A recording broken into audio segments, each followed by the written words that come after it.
Hello, good morning. સવારની શરૂઆત થઈ ગઈ છે. વઘારેલી રોટલી, સેવ અને ચણા. અને પછી તો ફ્લિપકાર્ટમાંથી અમારું પાર્સલ આવી ગયું. અમે મગાવ્યો તો ગેસનો ચૂલો અમારો ખરાબ થઈ ગયો તો ફ્લિપકાર્ટમાં સેલ હતો તો મગવી લીધો. કેટલો મસ્ત આવ્યો છે. અને પછી તો નિમિષ આવીને કહે કે લા હું ચેક કરી લઉં સારો આવ્યો કે પછી બટકાઈ ગયા. અને પછી તો એ લઈને બેસી ગયા ચોપડા. એ કે મારે થોડોક હિસાબ કરવાનો ને હું બેઠા બેઠા કારીગીરી એના પગમાં કરું છું, મહેંદી કરી દઉં છું. અને પછી તો એક વાટકો એક બપોરના ભાત પડ્યા હતા તો મેં કીધું એનું શું બનાવવું. તો પછી વિચાર આવ્યો કે હા આ બનાવવું છે એટલે ડુંગળી ટમેટા સુધારી લીધા અને આપણે બનાવી લીધા ભાતના ભજીયા. ભાતના ભજીયા તો મને બહુ ભાવે.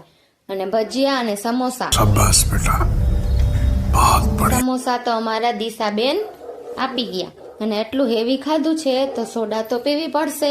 પછી હું, ધ્રુવીલ અને નિમિષ સોડા પીવા ગયા. આ ગોર બાપાની સોડા અમારે જોરદાર આવે. નિમિષે ઓરેન્જ, ધ્રુવીલે ઓરેન્જ, મેં એક કરશું એક સોડા.